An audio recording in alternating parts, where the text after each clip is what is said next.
Hey there, this is Weequan X bringing you a beginner's guide to the League of Legends Champions, where I'll explain the concept of champion roles. In this guide, I'll give a synopsis of each of the champion roles found in League of Legends. Hopefully this guide will provide you new players or players who aren't quite used to the game yet with knowledge and understanding of how the champions work. So to start things off, I'll cover what almost every team-based game has in common, and that's character roles. The player assumes the role of a summoner that controls different characters called champions. Each champion is different in the way they play and the way they function within your team. League of Legends has some main classifications for these champions, which breaks down into sub-classifications that make the champions more distinct. It's important to note that the following classifications and sub-classifications that I'm going to describe are highly suggested roles for the champions, and not the only way that the champions can be played. The way that League of Legends works is that the champions become more or less fitting for certain roles based on what in-game items you make and their stat growth at the end of the game. So first up, we got the tank. Tanks are champions who specialize in doing what's called crowd control. Their abilities in some way or another disrupt actions of the enemy team, whether it be slowing their movements, stunning their actions, knocking them around, or taunting them into attacking you instead of your teammates.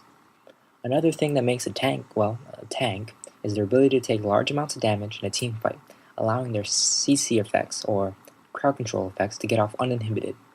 A tank must shoulder the responsibility of leading the team into fights and protecting their weaker members at all costs. If the tank dies as a result of protecting his teammates, the tank has done its job effectively. Next up, we have the attack damage carry. Carries are a sub-classification of damage per second champions, who are responsible for dealing the most amount of damage to the enemy champions. Generally, AD carries are weak in fighting alone in the early game until they reach the later phases of the game.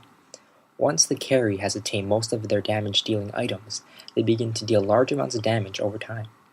A carry's role is to get as many kills on the enemies while dying the least amount of times as possible.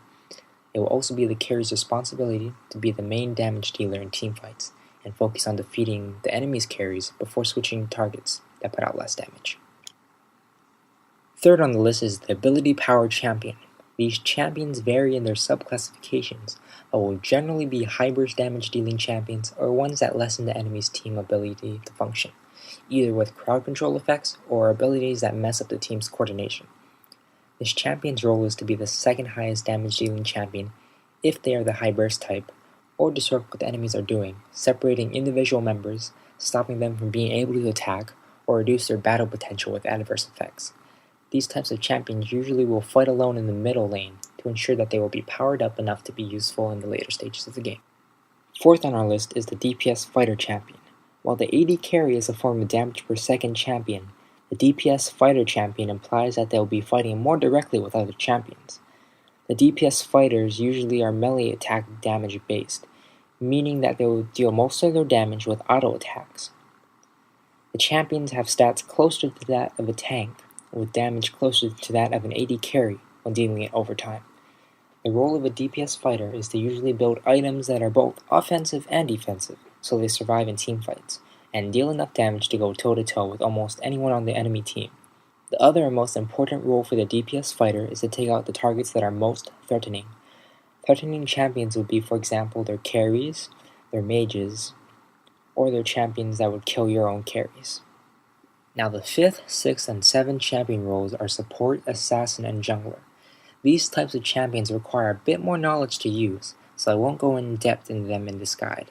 But I will mention what each of them does so you guys know what to do if you encounter them or decide to use them. Supports are champions that help out their team with their abilities. Most of them in some way provide buffs, healing effects, or shields.